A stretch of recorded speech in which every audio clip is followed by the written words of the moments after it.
नमस्कार दोस्तों, आप सभी का इस चैनल पे स्वागत है। तो वीडियो स्टार्ट करने से पहले जिन्होंने भी चैनल को सब्सक्राइब नहीं किया है वे इस चैनल को जल्दी से सब्सक्राइब कर ले। तो मैं आपको हमेशा अपडेट करते रहूँगा।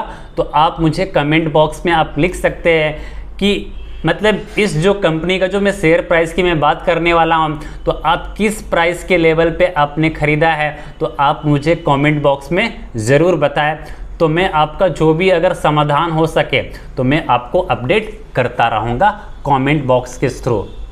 तो देखिए, तो ये जो आज का जो कंपनी है तो वे एवेक्सिया लाइफ केयर लिमिटेड की बात करने वाला हूँ। और ये जो एवेक्सिया लाइफ केयर लिमिटेड है तो कंपनी का जो बिजनेस मॉडल है वे करती क्या है। तो देखिए, तो जो कंपनी का जो बिजनेस मॉडल है वे ट्रेडिंग ऑफ केमिकल्स यानी केमिकल्स का ट्रेडिंग करती है, बिजनेस करती है, एग्रीकल्चरल प्रोड्यूस का बिजनेस करती है और वेरियस अदर प्रोडक्ट्स का बिजनेस करती है जो कंज्यूमर गुड्स होता है। यानी ये जो कंपनी है ये खरीदती है और मार्केट में बेच देती है। तो चलिए, तो मैं जानने की कोशिश करूंगा कि जब शेयर स्प्लिटिंग होने से पहले इस कंपनी का जो प्राइस हुआ करता था वे 82 रुपये 130 रुपये के आसपास हुआ करता था इस कंपनी का शेयर स्प्लिट होने से पहले। और इस कंपनी का जो अभी का जो फेस वैल्यू है वे 1 रुपीज़ है। याद रखिएगा, जो कंपनी का जो फेस वैल्यू है 1 रुपीज़ है। बट जब इस कंपनी का जब फेस वैल्यू जब 10 रुपीज़ था तो ये जो कंपनी है वे 130 रुपये 140 रुपये 150 रुपये 82 रुपये पे ये कंपनी ट्रेड किया करती थी।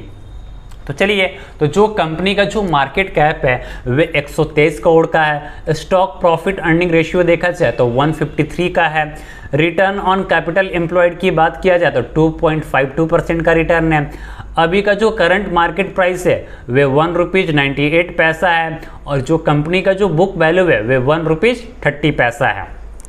रिटर्न ऑन इक्विटी की बात करो तो 1% का रिटर्न है। और 52 वीक की अगर मैं हाई की बात करूं तो ₹12.80 पैसा है और जो 52 वीक का जो लो है वे 1 रुपीज़ 93 पैसा है। यानी शेयर स्प्लिट होने से पहले इस कंपनी का 82 रुपये से 160 रुपये के बीच में प्राइस हुआ करता था। तो इस बात को ध्यान रखिएगा, ये कंपनी आपको किसी भी तरह की डिविडेंड नहीं देती है और इस कंपनी का जो फेस वैल्यू है वे 1 रुपीज़ है। तो देखिए, जो कंपनी है तो सबसे पहले हम पॉजिटिव न्यूज़ देखूंगा और नेगेटिव न्यूज़ के बारे में। तो सबसे पहले हम पॉजिटिव न्यूज़ से स्टार्ट करते। देखिए, जो कंपनी है लगभग ये कर्ज मुक्त कंपनी है। जो कंपनी का जो क्वार्टरली रिजल्ट है वे काफ़ी अच्छा आ रहा है और कंपनी का जो कर्जा था तो वे लगभग जाल से निकल चुकी है। थोड़ा बहुत कर्जा है तो ये कंपनी आराम से चुका देगी।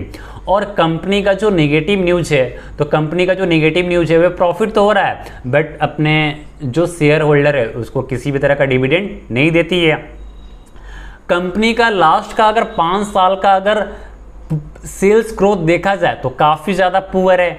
यानी सेल्स ग्रोथ में -16.6% का काफ़ी ज़्यादा पुअर ग्रोथ है। और कंपनी का अगर मैं रिटर्न ऑन इक्विटी की बात करूं लास्ट के 3 साल्स में तो लास्ट के 3 साल्स में ये जो कंपनी है वे 2.36% का रिटर्न दी है।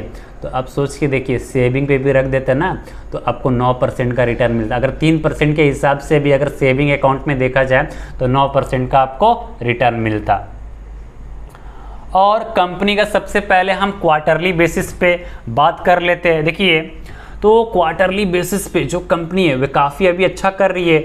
जून 2019 में जो कंपनी का जो सेल्स था वे 7.2 करोड़ रुपीज़ का था और कंपनी का जो नेट प्रॉफिट था वे 67 लाख का नेट प्रॉफिट है।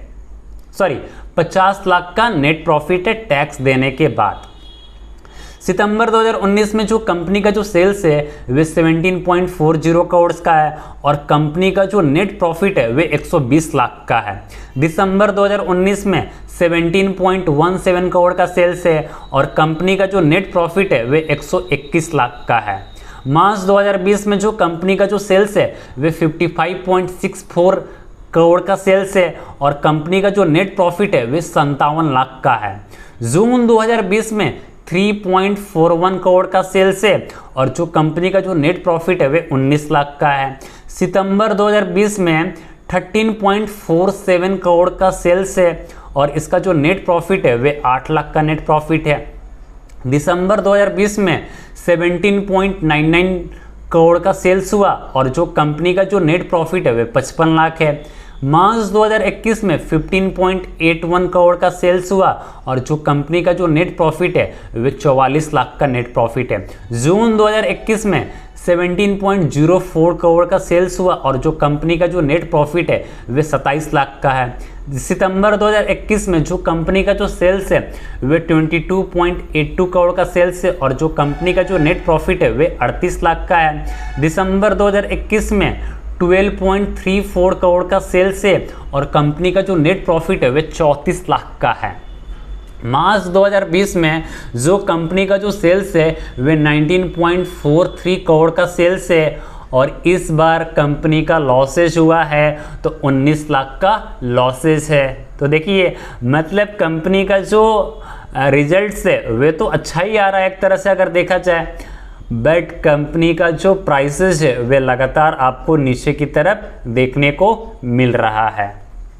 चलिए तो अब मैं सालाना बेसिस पे अगर मैं बात कर लेता हूं कि कंपनी का क्या है। देखिए जून 2011 में जो कंपनी का जो सेल्स है वे 2.59 करोड़ का है और इसका जो नेट प्रॉफिट है वे 75 लाख का है।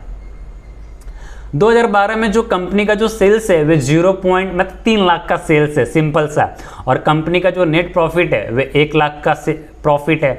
2013 में जो कंपनी का जो नेट सेल्स है वे 1.75 करोड़ का सेल्स है और जो कंपनी का जो नेट प्रॉफिट है वे 1 लाख का है।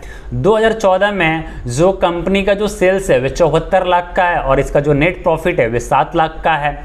2015 में जो कंपनी का जो सेल्स है वे 62 लाख का है, करोड़ की मैं बात नहीं कर रहा हूँ, 62 लाख का ही सेल्स है और जो कंपनी का जो नेट प्रॉफिट है वे 10 लाख का है।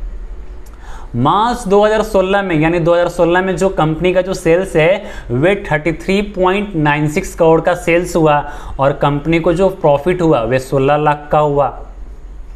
मार्च 2017 में जो कंपनी का जो सेल्स था 177.53 करोड़ का सेल्स है यानी 17,753 लाख का सेल्स है और जो कंपनी का जो नेट प्रॉफिट है वे 90 लाख का है। 2018 में जो कंपनी का जो सेल्स है वे 67.76 करोड़ का सेल्स है और इसका जो नेट प्रॉफिट है वे 45 लाख का है। 2019 में 91.98 करोड़ का सेल्स है और इसका जो नेट प्रॉफिट है वे 154 लाख का है। 2020 में 97.42 करोड़ का सेल्स है और इसका जो नेट प्रॉफिट है वे 348 लाख का है। 2021 में 50.68 करोड़ का सेल्स है और इसका जो नेट प्रॉफिट है वे 125 लाख का है। 2022 में जो कंपनी का जो नेट सेल्स है वे 71.63 करोड़ का सेल्स है और इस कंपनी का जो नेट प्रॉफिट है वे 80 लाख का है। यानी ये जो कंपनी है वे दूसरे से खरीदती है और ये दूसरे को बेच देती है। यानी ये जो कंपनी है ये ईयरली बेसिस पे देखा जाए तो कंपनी का लॉसेज नहीं है, मुझे कहीं पर भी इसका लॉसेज मुझे नज़र नहीं आ रहा है। यानी जो कंपनी है वे सालाना बेसिस पे हमेशा नेट प्रॉफिट के अंदर इंक्रीजमेंट होता हुआ दिखाई दिया है या थोड़ा सा आपको डिक्रीज होता हुआ दिखाई देखने को मिला है। कंपनी का जो सेल्स है वे कभी हाई जाता है कभी लो जाता है। आपको भी पता है जब बिजनेस करते हैं तो आपका जो सेल्स है अगले महीने या अगले साल हो सकता है कि हाई रहा, अगले साल नीचे चला गया। तो अगर सेल्स अगर आपका लो होगा तो नेट प्रॉफिट भी ज़्यादा होगा और जब कंपनी का अगर सेल्स बढ़ेगा तो प्रॉफिट भी काफ़ी ज़्यादा होगा। तो इस चीज़ को ध्यान रखिएगा। यानी पॉजिटिव न्यूज़ हमें देखने को मिल रहा है इस कंपनी के बारे में। अगर सेल्स ग्रोथ देखा जाए अगर टर्म टू टर्म की तो 41% बढ़ा है, बट जो प्रॉफिट ग्रोथ है वे थोड़ा सा निगेटिव में है। जो CAGR है वे -84% का, तो ये भी एक निगेटिव न्यूज़ है। बट जो रिटर्न ऑन इक्विटी है इस पर कोई अच्छा खासा रिटर्न आपको कंपनी नहीं देती है। और देखिए जो कंपनी के पास जो अभी जो रिजर्व है, देखिए मैं आपको ज़्यादा वीडियो में ज़्यादा मैं बोरिंग नहीं करूँगा। तो अभी जो कंपनी के पास जो रिजर्व्स है वे 18.42 करोड़ का रिजर्व है, यानी 1842 लाख का रिजर्व है। यानी देखा जाए तो 2011, 2012, 2013 से लेकर 2022 तक जो कंपनी का जो रिजर्व है वे ऑल टाइम हाई है, यानी जो कंपनी का जो रिजर्व है वे काफ़ी ज़्यादा बढ़ चुका है, यानी 1842 लाख का कंपनी के ऊपर कंपनी का रिजर्व है। और कंपनी के ऊपर जो कर्जा है वे 565 लाख का कर्जा है।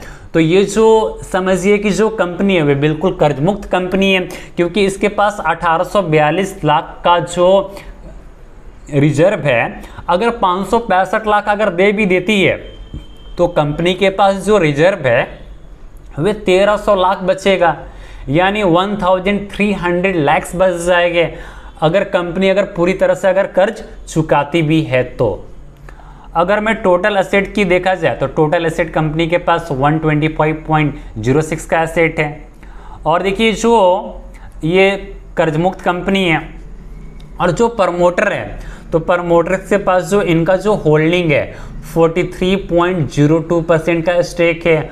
और ये जो एफआईज है उन्होंने माल बेचकर निकल चुके हैं, और अभी जो इसमें जो एफआईज है 1.47% का स्टेक है एफआईज का। और जो पब्लिक के पास है वे 55.20% का स्टेक है। देखिए तो जो कंपनी है, तो कंपनी देखिए एक तरह से ठीक ठाक मुझे लगी। कंपनी के अंदर मतलब एक फ्लैट है, पॉजिटिव न्यूज़ है तो नेगेटिव न्यूज़ है, नेगेटिव न्यूज़ है तो पॉजिटिव भी न्यूज़ है। तो देखिए अगर मैं 1 डे की अगर मैं रिटर्न की बात करूं तो 2.46% डाउन है, अगर मैं 5 डे की बात करूं तो 12% डाउन है, अगर 1 महीने की बात करूं तो 27% डाउन है, अगर मैं 6 महीने की बात करूं तो 62% डाउन है, ईयर टू डेट की बात करूं तो 63% डाउन है, 1 साल की बात करूं तो 84% डाउन है, 5 साल की बात करूं तो 31.96% डाउन है, अगर मैं मैक्सिमम की बात करूं तो 37% डाउन है। यानी जो एफआईज है इसमें प्राइस को किस तरह से मैनिपुलेट करके इसको हाई किया गया, और फिर वहाँ से जो एफआईज है वे चुपचाप निकल गए। और देखिए जो कंपनी है वे आपको ऑल टाइम लो पे दिखाई दे रहा है, यानी 1 रुपीज़ 98 पैसा है। तो देखिए अभी आप इस कंपनी से दूरी बना कर रखिए, जैसे ये 1 रुपया के नीचे आता है तो कोशिश कीजिएगा कि 74 पैसा या 75 पैसे में अगर आपको ये मिले, या 1 रुपया के नीचे भी मिले तो आप वहाँ से दबोच लीजिएगा। मतलब 1 रुपया के जैसे ही नीचे गिरता है, देखिए अगर मैं बात करूं तो ये जो कंपनी है वे अधिक से अधिक जो गिरेगी वे 70 पैसा से 60 पैसे तक गिर सकती है, यानी 60 पैसा तक इस कंपनी का जो शेयर है वे जा सकता है। तो अगर आप वहां से माल उठाइएगा तो जो प्रॉफिट है वे काफ़ी आपको अच्छा खासा देखने को मिलेगा। ठीक है, तो आप इस कंपनी के अंदर वॉच आउट करते रहिए, जैसे ही आपको सही प्राइस मिलेगा तो आप वहां से खरीद सकते हैं। बट आपको बाई कब करना है? 1 रुपये से नीचे बाई करना है।